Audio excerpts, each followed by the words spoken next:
교우 헌신 예배를 드리며 사도행전의 첫 부분을 한번 우리가 하나님의 말씀으로 받고 나누기를 원합니다. 제가 여러 번 말씀을 드렸는데 사도행전의 주제가 무엇이라고 할 수 있을까요? 사도행전이 어떤 책입니까? 우리가 잘 아시다시피 사도행전은 신약의 그 유일한 역사서라고 할 수 있습니다. 구약에는 역사서라고 할 수 있는 책들이 많이 있지만 신약에 물론 사복음서도 예수 그리스도의 역사를 보여주고 있지만 온전한 교회의 역사, 선교의 역사를 보여주는 책이 사도행전이라고 할 수 있습니다.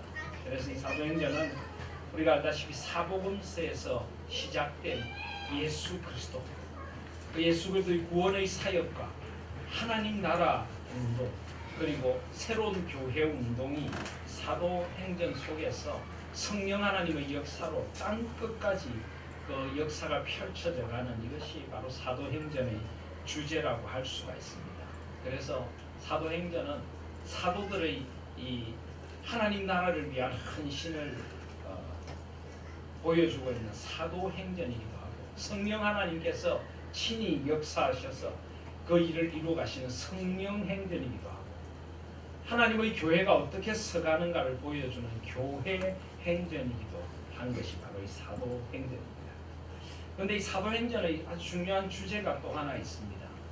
무엇일까요? 금방도 제가 몇 번 언급을 했는데 그게 바로 하나님의 나라입니다. 오늘 사도행전 1장 3절을 우리 다 같이 보시겠습니다. 1장 3절 다 같이 읽겠습니다. 시작. 그가 고난 받으신 후에 또한 그들에게 확실한 아는 증거로 친히 살아계심을 나타내사 40일 동안 그들에게 보이시며 하나님 나라의 일을 말씀하신다. 아멘. 하나님 나라의 일, 하나님의 나라. 이 여기 그는 누구십니까? 예수 그리스도시죠. 예수 그리스도께서 고난 받으신 후에 부활하셔서 그들에게 확실한 많은 증거로 친히 살아계심을 나타내셨다. 예수님은 40일 동안 부활의 증거를 친히 보여주셨습니다. 부활이 역사적인 사실이고 생명의 역사임을 보여주셨습니다. 그리고 그 40일 동안 무엇을 하셨다고요? 하나님 나라의 일을 말씀하시니라. 그렇습니다. 예수님의 꿈은 하나님의 나라였습니다. 계속하여 제가 하나님의 나라에 대한 말씀을 전하고 있는데요. 마가복음 1장 15절에 예수님께서 이 땅에 오셔서 제일 먼저 선포하신 첫 공생의 메시지가 무엇입니까? 때가 찼고 하나님의 나라가 가까웠으니 회개하고 복음을 믿으라. 하나님의 나라, 하나님의 나라. 하나님께서 통치하시고 다스리시는 나라, 하나님이 왕이신 나라.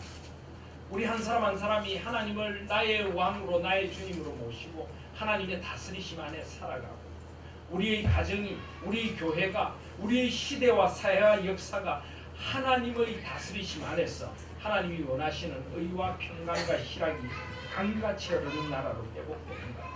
그것이 바로 하나님의 나라인 것입니다. 바로 그 나라를 위하여 예수님께서 이 땅에 오셨습니다. 그 나라는 창조로부터 시작된 나라입니다. 창조의 세계는 하나님의 다스리심이 충만한, 하나님 안에서 온전한 질서가 있는 그런 나라였습니다. 그곳에는 진정한 희락이 있고 진정한 평안이, 진정한 축복이 있었습니다. 에덴 동산을 생각해 보십시오. 완벽한 가정이 있습니다. 남자와 여자가 온전히 하나가 되어서 서로를 사랑하고 존중하고 아끼고 함께 기도하는 그 아름다운 온전한 가정, 하나님의 다스리심을 받는 가정. 그리고 그 에덴 동산은 하나님 앞에 예배하는 예배의 처소였습니다. 에덴 동산이 하나의 교회였습니다. 온전한 교회, 온전히 하나님이 주인 되시는 교회, 하나님을 온전히 예배하고 온전히 하나님을 알아가며 하나님과의 온전한 관계가 형성된 그 아름다운 교회. 그리고 그곳은 곧 소명의 일터기도 했습니다. 그 동산을 가꾸고 돌보고 하나님의 피조 세계를 하나님의 형상으로서 돌보는 온전한 직업과 소명의 자리, 온전한 일터, 그것이 바로 하나님의 나라입니다. 자꾸만 우리는 이 복음을 너무 개인적인 구원 또는 개인적인 신앙의 자리에만 가두려는 경향이 있습니다. 신앙이라는 것을 내가 예수님 믿고 내가 예배드리고 내가 예수님 잘 믿고 내가 살다가 천국에 가면 되는 너무 개인적인 차원으로 가두려는 경향이 있습니다. 하나님 나라는 그런 신앙의 영역을 넓혀줍니다. 사실은 모든 것이 신앙의 영역, 모든 것이 신앙의 영역. 예를 들어 교회의 설교나 교회의 모든 것도 마찬가지예요. 사실 하나님의 나라는 삶의 모든 영역에서 나타나야 우리의 사회, 문화, 정치, 경제, 교육, 안보, 복지, 통일 모든 분야에서 하나님의 다스리심이 나타나야 하는 것입니다. 교회도 이 모든 것들에 하나님의 나라가 임하도록 살아가야 하는 것입니다. 설교도 마찬가지입니다. 설교도 삶의 모든 자리, 이 사회의 전반적인 문제에 하나님의 나라가 어떻게 임할 것인가를 외쳐야 하는 것입니다. 어떤 때는 설교 시간에 좀 사회 문제를 다루게 되면 어떤 분들은 그렇게 이야기한다. 왜 설교에 신앙적인 이야기만 하시지 사회 문제를 다룹니까? 근데 여러분, 사회 문제도 신앙의 이야기입니다. 우리의 모든 삶이 사실은 신앙의 이야기입니다. 우리의 모든 영역이 하나님의 나라입니다.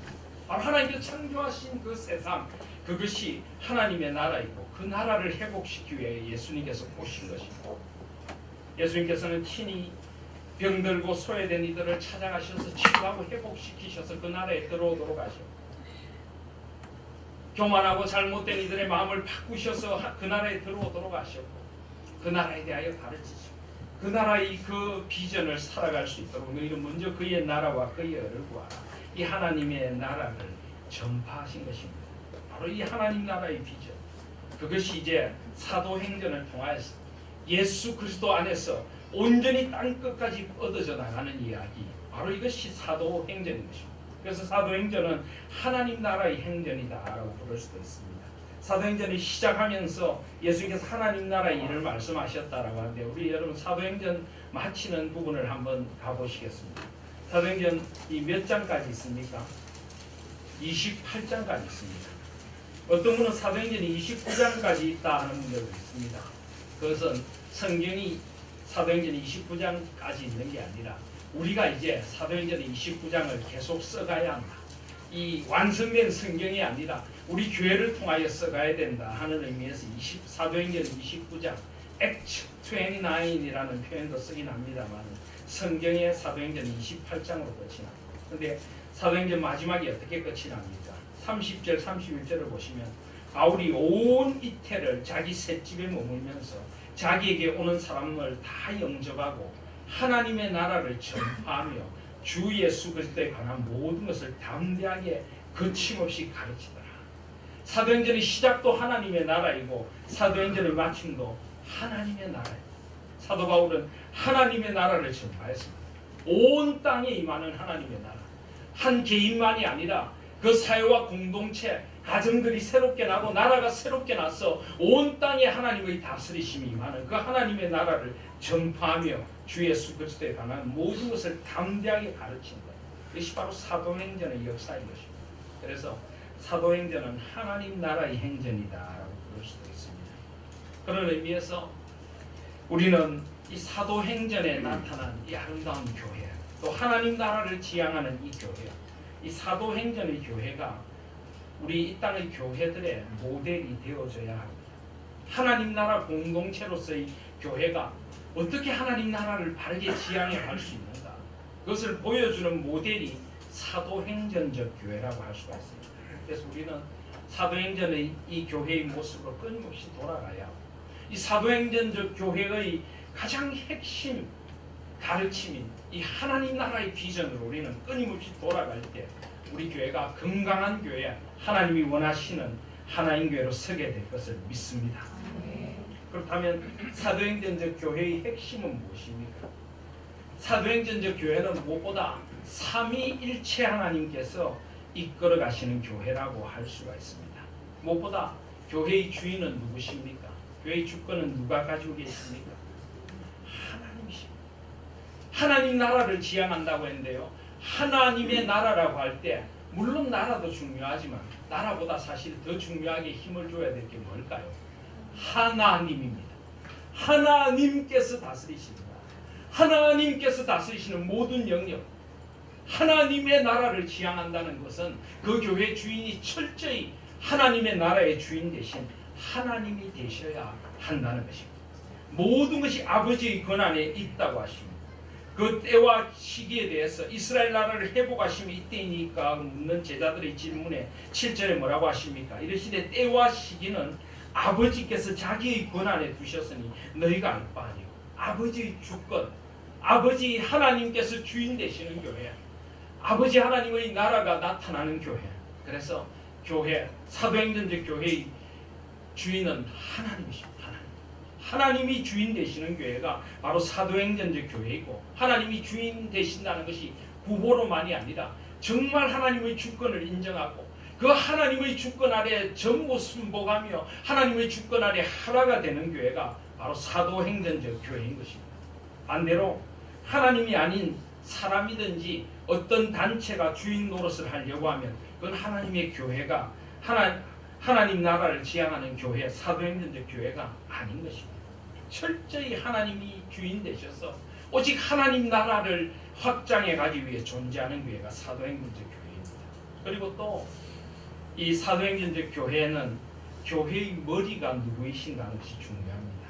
하나님은 교회의 주인이시지만 하나님께서는 교회를 유기체적인 공동체, 몸으로 만드셨습니다. 아까 우리 집사님께서 기도하실 때도 기도하셨다시피 교회는 사실 하나의 조직이나 기관이 아닙니다. 유기체, 생명체. 교회가 생명체라는 걸 잊으시면 안 됩니다. 교회는 생명체, 살아있습니다. 교회는 살아서 역사하는 생명체인 것입니다. 그리고 그 살아 역사하는 생명체의 한 중심에 머리 대신 그리스도가 있습니다. 전에도 제가 그런 말씀을 드렸지만 우리의 몸에서 제일 중요한 부분이 어디입니까? 머리입니다. 머리가 제일 중요합니다. 이 머리가 뇌의 기능에 의해서 온몸이 움직이고 심장을 박동시키고 피를 돌리고 온몸이 기능을 하도록 되어 있는 것입니다. 그래서 예수 그리스도를 머리로 하여 살아있는 유기체가 바로 사도행전적 교회인 것입니다. 예수 그리스도께서 머리가 되셔서 교회를 친히 다스리십니다. 오늘 예수님께서 여기 4절에 보시면 사도와 함께 모이사 그들에게 분부하여 이르시되 예루살렘을 떠나지 말고 내게서 들은 바 아버지께서 약속하신 것을 기다리라 하신 후에 예수님께서 어떻게 하십니까? 제자들이 보는 데서 하늘로 올려 가십니다. 9절에 보시면 이 말씀을 마치시고 그들이 보는데 올려져 가시니 구름이 그를 가리어 보이지 않게 하더라. 올라가실 때 제자들이 자세히 하늘을 쳐다보고 있는데 흰옷 입은 두 사람이 그들 곁에 서서 이르되 갈릴리 사람들아 어찌하여서 하늘을 쳐다보느냐. 너희 가운데 하늘로 올려이신 예수는 하늘로 가심을 본 그대로 오시리라. 교회의 머리는 성천하신 예수 그리스도십니다. 교회의 머리신데 예수님이 성천하셔서 하늘에 계신다. 예수님은 성천하셔서 하나님 우편에서 교회의 머리, 온 세상의 주권자로서 교회와 세상을 다스리고 계십니다. 성천하신 예수 그리스도. 그리고 그분은 하나님 우편에서 우리를 위하여 기도하시고 다시 오실 그날을 기다리고 계시며 친히 교회의 머리로 우리 교회를 다스리고 계십니다. 그래서 사실 영적으로는 예수 그리스도가 하나님 우편에서 교회를 다스리시지만 사실 우리 교회의 머리로 우리 모든 성도들과 유기적으로 결합되어 있는 것입니다. 그렇게 예수 그리스도께서 머리로 우리를 다스리십니다. 그렇다면 우리는 어떤 존재들이 되어야 합니까? 진정한 사도행전적인 교회는 힘써 그리스도의 몸이 되는 교회입니다. 그리스도의 몸이 된다는 것은 우리가 서로 지체가 되는 것입니다. 몸을 생각해 보십시오. 우리 몸에 소중하지 않은 부분은 하나도 없습니다. 우리 몸에 필요 없는 부분은 하나도 없습니다. 온 몸이 하나가 되어서 일체가 되어서 함께 울고 함께 웃는 것입니다. 손가락 끝 하나만 아파도 온 몸이 고통합니다. 몸이 안 좋은 부분이 있다면 온 몸이 그곳에 신경을 쓰면서 함께하고 또 함께 기뻐합니다. 그래서 그리스도의 몸된 교회는 온전히 지체가 되어야 합니다. 그 지체 중에 더 높은 지체도 없고 더 낮은 지체도 없습니다. 다 똑같이 소중한 것입니다. 그 누구도 소외되어서는 안 됩니다. 모두가 소중한 것입니다. 그 누구도 누구 위에 군림하고 누구를 무시할 수는 없습니다. 다 소중한 함께 울고 함께 우는 지체이기 때문에 그것이 바로 사도행전적인 교회입니다. 그리고 온몸이 함께 일하는 것처럼 그 누구도 방관자로 있어서는 안 됩니다. 온 교회가 온 성도들이 함께 하나님의 나라를 위하여 교회를 위하여 각각 받은 은사로 자신의 자리를 지키고 능동적으로 참여하고 소통하고 공감하고 동참하는 교회가 되어져야 합니다. 몸은 소통합니다. 소통이 막혀서 불통이 되면 안 되는 것입니다. 피가 온몸에 흐르듯이 그리스도의 몸된 교회는 함께 소통하고 함께 공감해야 합니다. 누가 누구를 지배해서는 안 되는 것입니다.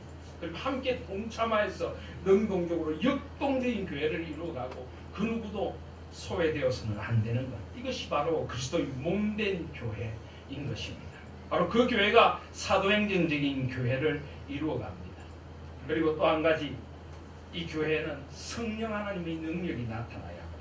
오늘 말씀에 보면은 4절에 예루살렘을 떠나지 말고 내게서 들은 바 아버지께서 약속하신 것을 기다리라. 5절에 요한은 물로 세례를 베풀었으나 너희는 몇 날이 못되어 성령으로 세례를 받으리라. 성령으로 세례를 받아야 합니다. 그리고 8절에 보시면 오직 성령이 너희에게 임하시면 너희가 권능을 받고 예루살렘과 온 유대와 사마리아와 땅 끝까지를 내 증인이 되리라. 교회는 성령 하나님의 능력이 나타나요. 성령이 충만해야 하는 것입니다. 온 교회에 성령 하나님의 역사가 나타날 때 그 성령의 충만한 은혜가 교회를 든든히 평안히 세워가게 되는 것입니다. 온 성도가 함께 기도하고 함께 주님께 마음을 같이 하여야 될 이유가 바로 거기에 있습니다. 마치 이 사도들이 또 제자들이 성령의 임하심을 기다리는 이 아름다운 모습, 사도행전 1장 14절에 보시면 여자들과 예수의 어머니 마리아와 예수의 아우들과 더불어 마음을 같이하여 오로지 기도에 힘쓰더라. 마음을 같이하여 함께 기도에 힘쓰더라. 함께 성령의 충만한 은혜를 받아야 하는 것입니다.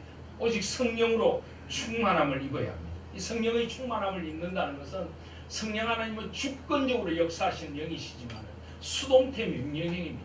우리도 사모해야 수동태로 성령님이 주권적으로 우리에게 임하시지만 그러나 성령의 충만을 받으라 명령형입니다. 그래서 우리도 사모해야 하는 것입니다.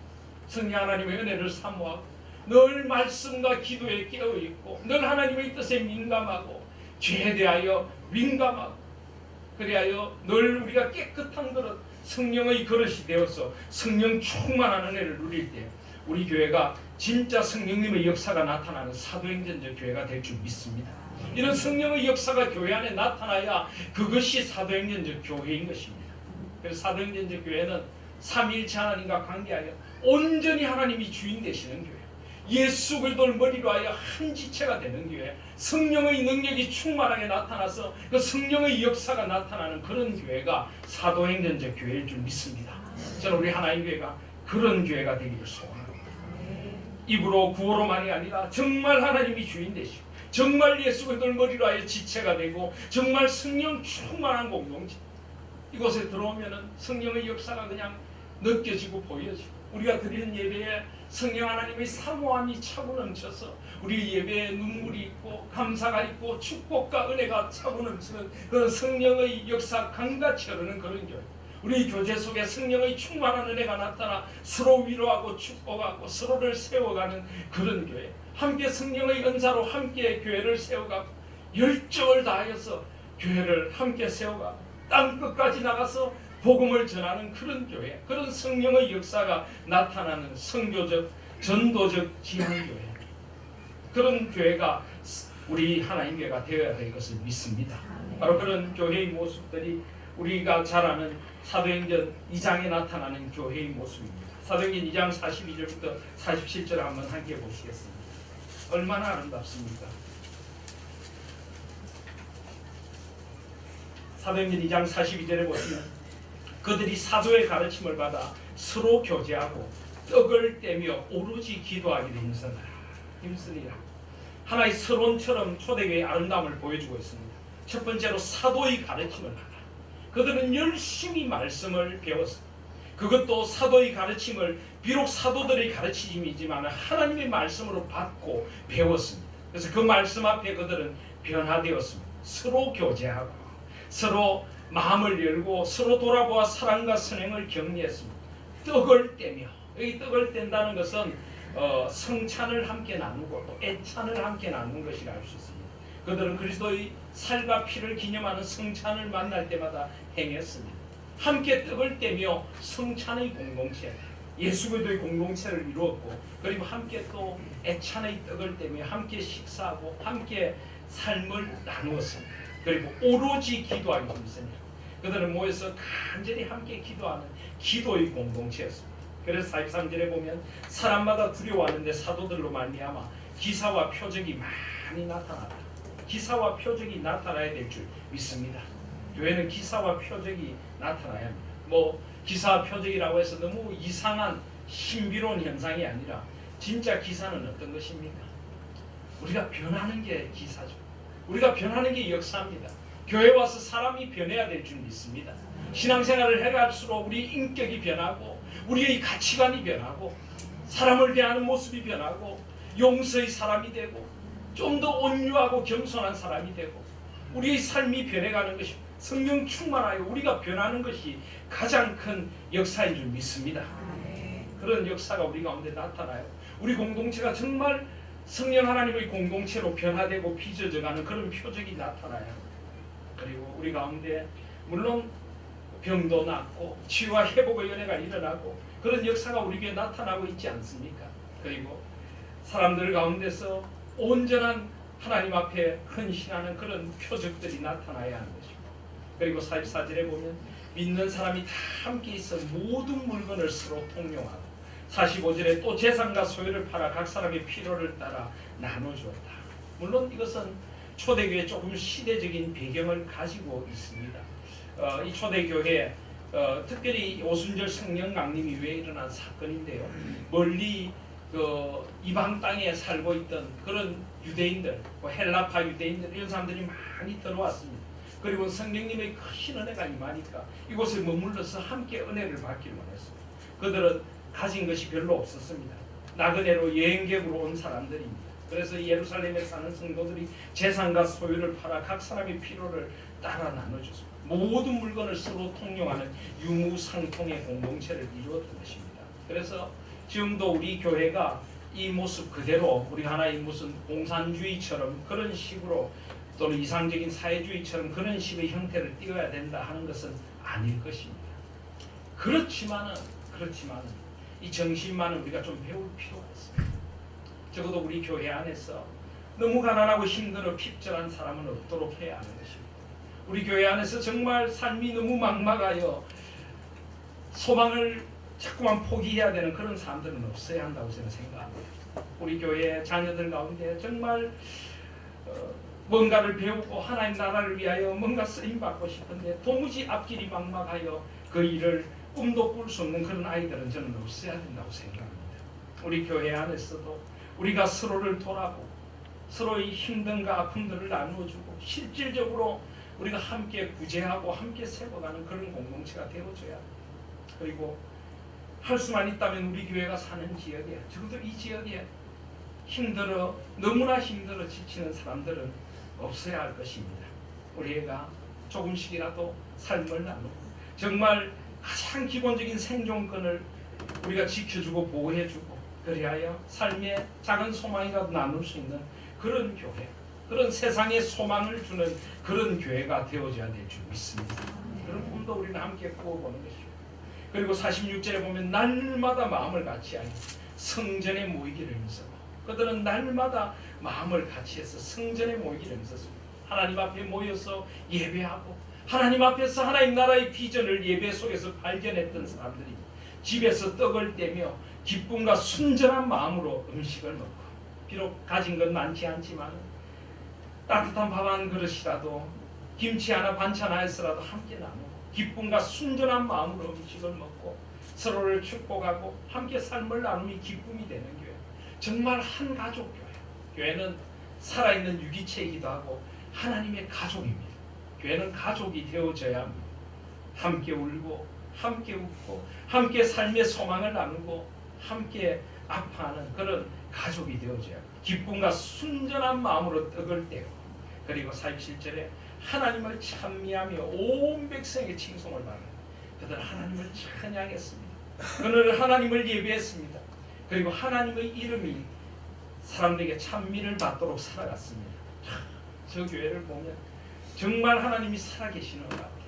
저 그리스도인들을 보면은 정말 하나님이 느껴지는 것 같아.